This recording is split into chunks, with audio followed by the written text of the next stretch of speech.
මේ රට තියෙන්නේ මුහුදු සීමාවෙන් ඇතුලේ. හරිද? මේ කඩාගෙන ඇතුලේ එන්නේ නැහැ. මේ කඩාගෙන ඇතුලේ එන්නේ නැහැ ඇතුලේ. එයා මොකක් හරි දෙයකින් මේක බැඳ මම මේක පිට කඩමුත් කියනවා. හරිද? එහෙනම් මෙන්න මේ ඒ කියන්නේ දැන් මේ ශ්‍රී ලංකාව මෙහෙම පවතිද්දී වතුරු උඩින් තියෙන්නේ. එහෙනම් මෙහි පවතින ශක්තිය ආධ්‍යාත්මික ශක්තිය යම් දිනක නැති වේද මේක අනිවාර්යයෙන්ම වතුරෙන් යට කරනවා ඕනේ. ඒ නිසා මම කියන්නේ මොහොත කොට ගැනීමක් තියෙනවා. මේක නවත්ත ගැනීම ඔවුන් සතු වගකීමක් වෙනවා. මේ තමන්ගේ ඡන්ද දුන්න තමන්ගේ පාක්ෂිකයෝ සිතන කරවලා හයි.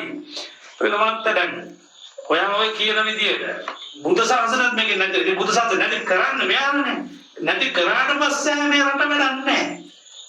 ශාසනය නැත්තම් සෝබාදහමට මේ රට වැඩක් නැහැ. බොහෝ පුංචි වැඩක්. මේ රටෙන් ගොඩක් දේවල් අල්ලගෙන ඉන්නවා. පල්ලේ ඔයා මතක තියාගන්න මම 2019 කියනවා ලෝකෙට වසන් සිංහල බෞද්ධ රජෙක් මේ රටේ පත්නවොත් ලෝකෙට වසංගතයක් එනවා කියලා.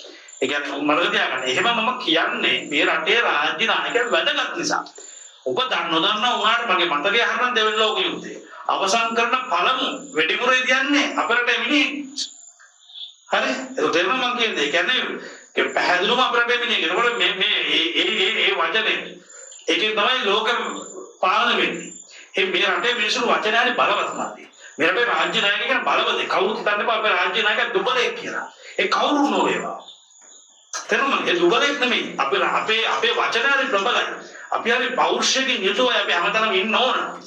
තේරුණාද? ඒක ඥානවලින් කවදා හරි දවසක මම මේ කියන කාරණා ඥානවලින් පරීක්ෂා කරපු දවසක තේරෙයි ලෝකේ අපේ ඥානවලට සමානව ඥානවලින් තමයි ලෝකේ රජපෞර නිර්මාණය කරලා තියෙන්නේ කියලා. කවදා හරි ඔබට ඔප්පු වෙයි. මම හිත ඒවට යන්නේ නැහැ. ඒ නොබෙන්දර කරන කතා කරගෙන අපි මේ වෙලාවේ මේව කරගන්න ඕනේ නැහැ. වැදගත්ම කාරණාව තමයි අනුමත මහත්තයා විදිහ කරන්න ඕනේ. මම මෙහෙම දෙයක්ත් කියන්නම්කෝ. අපි අවසානයේ දැන් අවුරුද්දකට කලින් කරපු වැඩසටහනක් බලද්දී ඔබතුමා කිව්වා මේක අද බලලා මට ඉනාවේ මට චෝදනා කරයි කියලා.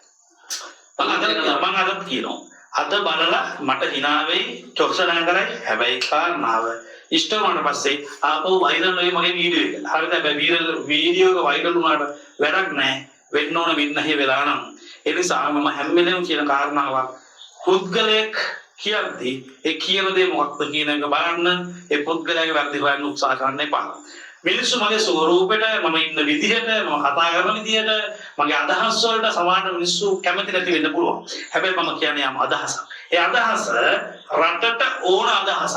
මේ රටේ මම දැකපු දේ මමත් ඔයාලා වගේම මේ අධ්‍යාපනයෙන් යම් දෙයක් ඉගෙන ගත්ත මිනිහෙක්. මමත් ඔයාලා වගේ මිනිහෙක්. නමුත් මට මේ සමාජ දාලා මට එපා වෙලා මම අයින් වෙච්ච මිනිහෙක්. මට තියාගන්න මම අද කියන දේ මේක වෙනවා. ඊළඟ තුන්වෙනි කාරණා මම මෙතෙන්දම ගන්නම් මම ඒක හරි ලේසි පහසුයි. ව්‍යවස්ථා සංශෝධනයට යන්න එපා. ඒක තමයි බරපතලම කාරණා. මේ ව්‍යවස්ථා සංශෝධනය කියොත් ඔය මම කියන දියගල්ම වෙනවමයි. ඒ ප්‍රශ්නකුත් තියෙනවා. දැන් ඒ තීන්දුව తీරන ගන්නේ පාර්ලිමේන්තුව තමයි. හැබැයි ඒ ගන්න තීන්දුව తీරන වලට මේ සුවහසත් අහිංසක ජනතාව පිළිගන්නවා. මල්ලි මේක මහා චක්‍රවර්ති වාදය කියලා ඔබ දන්නවනේ දේශපාලන ක්‍රමයක් තිබා ලෝකේ. ඒකෙදි මේ මහා චක්‍රවර්ති වාදයට රජෙකු තීරණය කරන්නේ රටේ මහා ජනතාව. ඒක ආධ්‍යාත්මික කාරණාවක්. ඒ මේ දන්න අපි දන්න මහා සම්මතවාදය ගත්තොත් එහෙම ඒක භෞතිකමය කාරණාවක්. හරිද? මේ මහා චක්‍රවර්ති වාදය කියන්නේ ආධ්‍යාත්මික කාරණා. ඒ කියන්නේ සුදුස්සාටම ලැබිය යුතුයි. නොසුදුස්සෙක් පත්තුනොත් ප්‍රශ්නයක්. එතකොට ඒ නොසුදුස්සා පත් කරන චේතනාවල් ටික ඇති කරන්නේ ජනතාව නම් මිනිස්සු හෙනෙල්ලදී රජතුමාට හෙන ලැබෙන කාටද? ජනතාවට. මතකද? මේකේ කාරණා.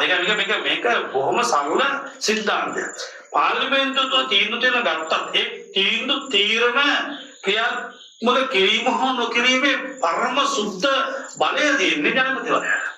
ඒ නිසා ඔහු දැනගත යුතුයි යම් තැනක යම් ආකාරයක යම් නීතියක් සම්මත වේද මේ මහ පොළොවට මේ භූමියට අකපදයක් කියන කාරණා විමසා ගන්න එතුමාට රූපයකියාවක් දැනුමක් බුද්ධියක් සිහියක් ප්‍රතිමාන තිබෙන්නේ. ඒ නිසා තමයි මේක ජනතාවට ඉපද වෙන්නේ. ඒකයි මම නිතර කියන්නේ රට අනුරට විපත ඔබට. ප්‍රශ්නාර්ථ බොහෝමයක් මේ විදිහට අදත් වැඩසටහන අවසන් කරලා ඉතුරු කරනවා. මේ ප්‍රශ්නාර්ථ වලට උත්තර කවුරුන් ළඟ තියෙන්නේ? අනන්ත සිල්වා වෙද මහත්තයා කියන විදිහට නම් මේ ප්‍රශ්න සියල්ලටම උත්තරය රටේ වර්තමාන නායකත්වයේ තුලයි. ඉතින් අපි බලමු මේ වැඩසටහන ඔහු දකීද එහෙම නැත්නම් ඔහුට සමීපතෙක් හෝ මේ වැඩසටහන දකීද